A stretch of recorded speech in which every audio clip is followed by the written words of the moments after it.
Finch, it was a good fight back, I guess, there in the end, but was this a real setback to you today, injury-wise, and just losing and now having to play England in the semi-final? No, I think what I've said from the start is that I think the great thing about this format is that you have to play everyone, you have to beat the best to win the title. So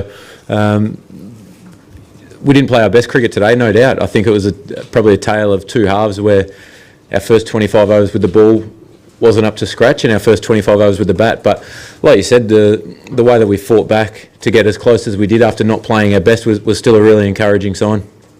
Dan? You touched on it there a bit, Aaron, but how disappointed are you with, I guess, the start with the ball and I guess the intent early on in the game from your team? Yeah, I think we just were slightly off with our execution and energy in the field. So when you do that to good players on good batting wickets, on fast outfields, and they get away to a fly, it can be hard to rein back in. And I mean, Markram's a class player. He's shown what he can do, especially in Test cricket. De Kock, he's as damaged as anyone when he gets going. So just a bit of execution slightly off there, and a bit with the bat as well. A couple of lazy dismissals, myself, Steve, Marcus, and unfortunate for Uzi to twinge his hammy. Rob? Yeah, Aaron, can you just update us with Usman and Marcus's injuries at the moment, and if you're at the position to talk about possible replacements? Usman's not looking great, in all honesty. He's done a couple of hammies before and said it feels a little bit similar to that. So in terms of replacements, we haven't had time to sit down and talk about that yet.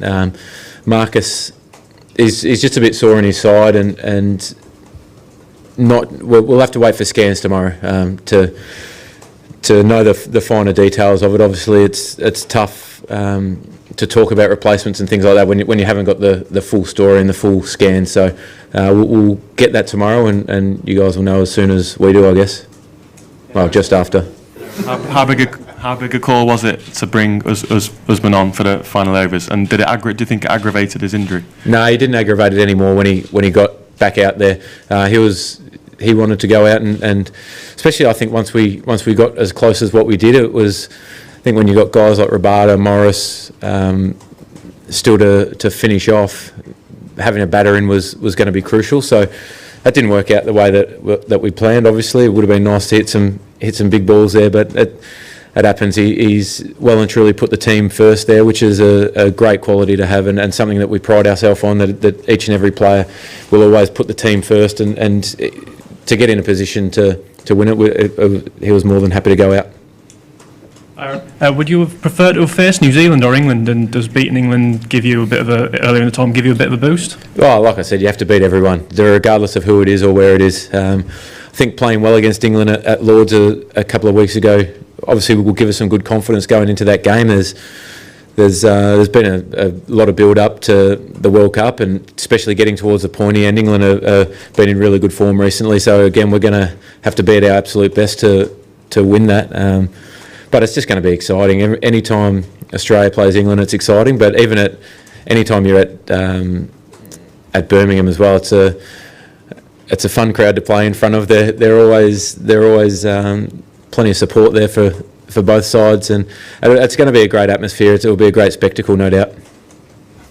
Aaron, with the weather around England changing and the pitch is sort of getting flatter, does it open the door for Nathan Coulter-Nile to come back? He also adds that girth to your batting load in the order.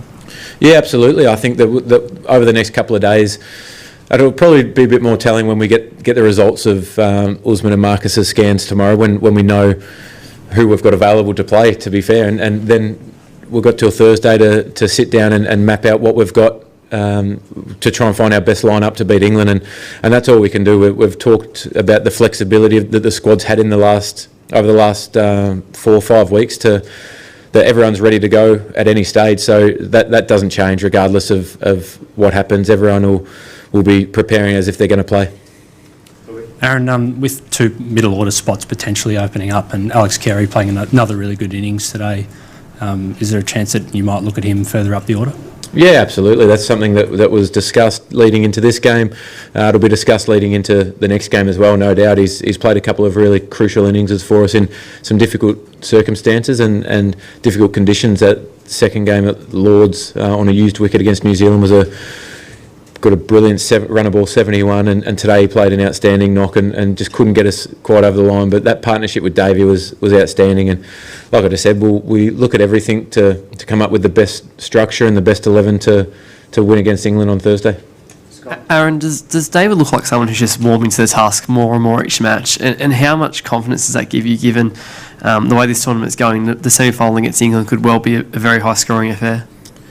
Yeah, he played magnificent today. I think the way that he structured his innings was really important today, and it's never easy when you're losing wickets at the other end to still then be able to map out your innings and navigate your way through some really difficult periods. But he showed his absolute class today, and it was an unbelievable knock to get 122. I think that was as good an innings as he could have played, I think, and yeah, it would have been nice for him to go deep, but it also would have been nice for him to have some partners at the top of the order, myself and Stoinis, Maxi. It would have been nice for us to go deeper and make his job a bit easier, but yeah, he's a big game player. He loves the big stage, so yeah, it's an exciting time.